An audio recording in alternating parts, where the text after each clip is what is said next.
God, when I in awesome wonder consider all the worlds that answer me, I see the stars, I hear the rolling thunder, thy path throughout the universe displayed. Then sings my soul, my Savior God, to thee. How great thou art, how great thou art. Then sings my soul, my Savior God, to thee. How great thou art, how great thou art. When through the woods and forest glades I wander, and hear the birds sing sweetly in the trees. When I look down from lofty mountain grandeur, and hear the brook and feel the gentle breeze, then sings my soul, my Savior God, to thee. How great thou art, how great thou art. Then sings my soul, my Savior God, to thee. How great thou art, how great thou art. And when I think that God is Son not sparing, send him to die, I scarce can take it in. That on the cross I wouldn't gladly bear it, to bear and die, to take away my sin. Then sings my soul, my Savior God, to thee. How great thou art, how great thou art. Then sings my soul, my Savior God, to thee. How great thou art, how great thou art. సునాదముతో రంజిల్లు సిలువని నాదముతో తంబుర సితార నాదముతో ప్రభు యేసు దయానిధి సన్నిధికి, ప్రభు యేసు దయానిధి సన్నిధికి. ఏసే మానవ జాతి వికాసం, ఏసే మానవ నీతి విలాసం, ఏసే పతిత పావన స్వామం, బాసుర క్రైస్తవ శుభనామం. రండి సువార్త సునాదముతో, రందిలు సిలువని నాదముతో, తాంబుర సితార నాదముతో ప్రభు యేసు దయానిధి సన్నిధికి, ప్రభు యేసు దయానిధి సన్నిధికి. యేసే దేవుని ప్రేమ స్వరూపం, యేసే సర్వేశ్వర ప్రతిరూపం, యేసే ప్రజాపతి పరమేశం, ఆశ్రిత జనముల సుఖవాసం. రండి సువార్తను నాదముతో, సంజిలు సిలువని నాదముతో, తాంబుర సితార నాదముతో ప్రభు యేసు దయానిధి సన్నిధికి, ప్రభు యేసు దయానిధి సన్నిధికి. యేసే సిలువను మోసిన దైవం, ఏసే ఆత్మల శాశ్వత జీవం, ఏసే క్షమాపణాధికారం, దాసుల ప్రార్థన సహకారం. వార్త సునాదముతో రంజిలు సిలువ నినాదముతో, తంబుర సితార నాదముతో, ప్రభు యేసు దయానిధి సన్నిధికి, ప్రభు యేసు దయానిధి సన్నిధికి. ఏసే సంగములో మన కాంతి, ఏసే హృదయములో మన శాంతి, ఏసే కుటుంబ జీవన జ్యోతి, పసిపాపల దీవెన మూర్తి. రండి సువార్త సునాదముతో, రంజిలు సిలువ నినాదముతో, తాంబూర సితార నాదముతో, ప్రభు యేసు దయానిధి సన్నిధికి, ప్రభు యేసు దయానిధి సన్నిధికి. ఏసే జీవన ముక్తి మార్గం, ఏసే భక్తుల సూక్తికి, ఏసే ప్రపంచ శాంతికి సూత్రం, భాసురమమ్మిన స్తున స్తోత్రం.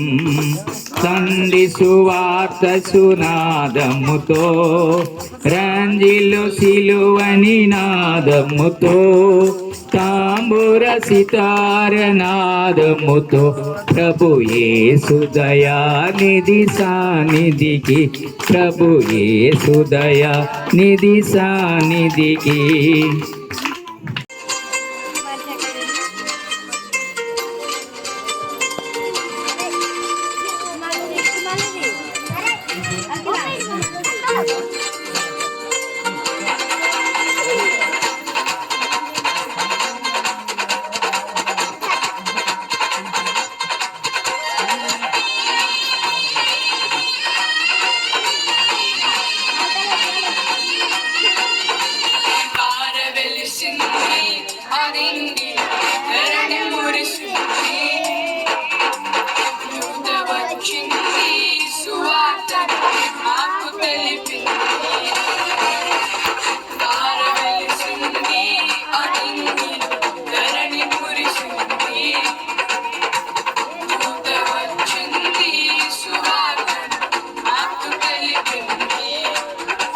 రాజులకు రాజు పుట్టాడని, యూదుల రాజు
థ్యాంక్ యూ జస్టిన్ గారు నాకు ఇచ్చిన ఈ సమయానికి వందనాలు తెలుపుతాం. చిన్న ప్రార్థనతో మనం ఈ కార్యక్రమాన్ని స్టార్ట్ చేసుకున్నాం. దయగల తండ్రి, మరి సాయంకాల సమయంలో మరి నేను స్తుతించుటకు గణపరచుటకు ఇచ్చిన ఈ తరుణానికి వందనం తండ్రి. మరి హైదరాబాద్ నుంచి మరి ఈ మమ్మల్ని క్షేమంగా చేర్చి మరి ఈ బిడ్డలతో మేము నీ వాక్యం అందించటకు మాకు ఇచ్చిన తరుణానికి వందనం తండ్రి. ఈ సారంపేటని దీవించండి. మరి మరి ఏ అవసరతలు ఉన్నాయో అవన్నీ నువ్వు తీర్చమని ప్రార్థిస్తున్నాం తండ్రి. మరి నేను అందించగా నీ ఆత్మ నాపై కుమ్మరించి మరి నీ వాక్యం అందించటకు తరుణం భాగ్యం దయచేయమని మరి సర్పంచ్ గారు రానంటుండగా మరి వచ్చి మరి ఆశీర్వాదాన్ని పొందుటకు తరుణం భాగ్యం దయచేయమని ఈ కొద్ది వినపంలో యేసు క్రీస్తు పెట్ట వేడుకుంటున్నాం తండ్రి.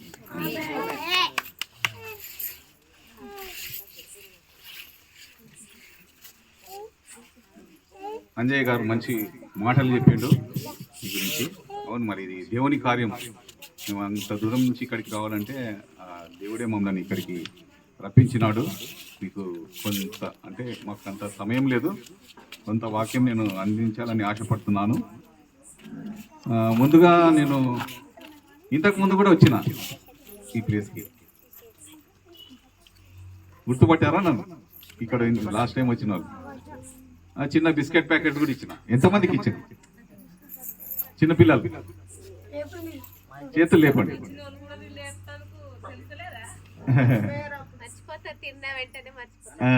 అంటే నాకు ఇంతమంది పిల్లలు ఇక్కడ ఈ సహవాసానికి వస్తారని నేను అనుకోలేదు. ఇక్కడనే ముందు ఊర్లో ఉంటే కొన్ని బిస్కెట్స్ తీసుకున్నా, అవి సరిపోలేదు, కొన్ని తెచ్చింది. అయితే ఆ రోజు నేను ప్రామిస్ చేసిన అందనోళ్ళకు రెండు ఇస్తాను నేను. అందుకే ఈసారి అందనోళ్ళకు రెండు బిస్కెట్ ప్యాకెట్లు ఇచ్చిపోతా. ఓకేనా?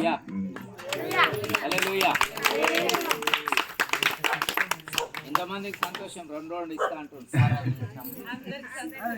చేతులు ఎత్తుతలేరు. అయితే మనము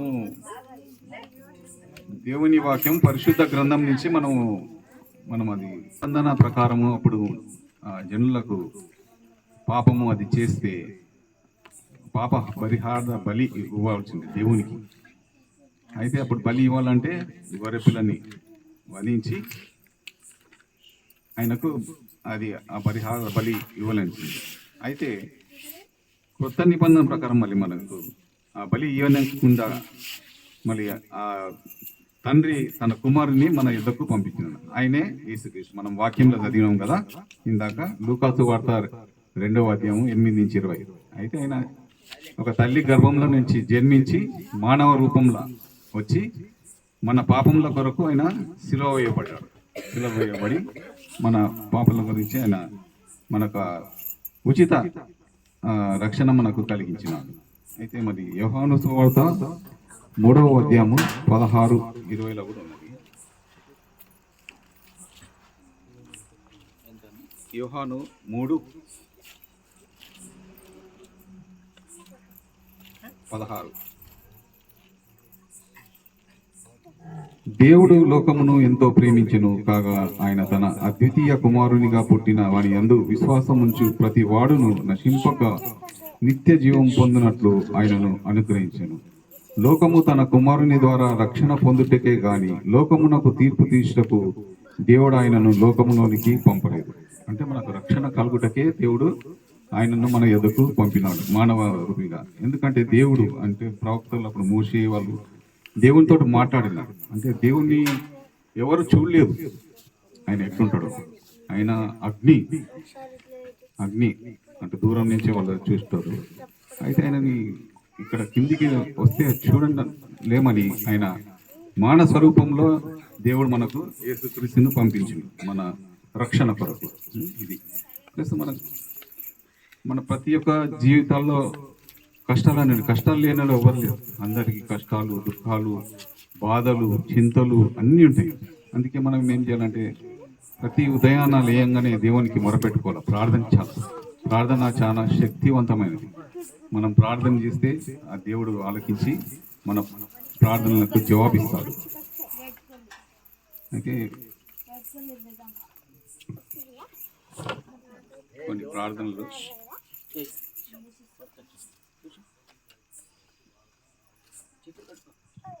మోషే ప్రార్థించినాడు. ఒక చిన్న పాట పాడి నేను అది యెహోవా నీ నామము ఎంతో బలమైనది, ఎంతో బలమైనది. యెహోవా నీ నామము ఎంతో బలమైనది, ఎంతో బలమైనది.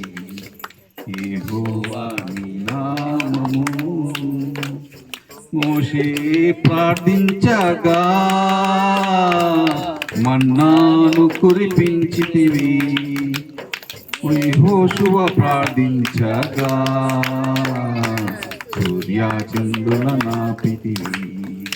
మోషే ప్రార్థించగా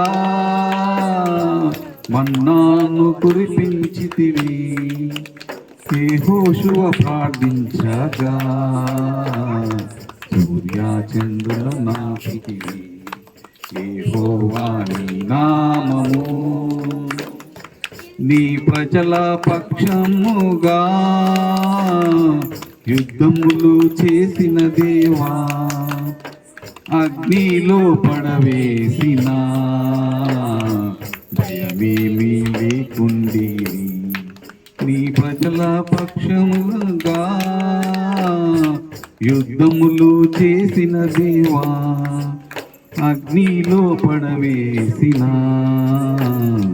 భయమేమీ లేకుండేది.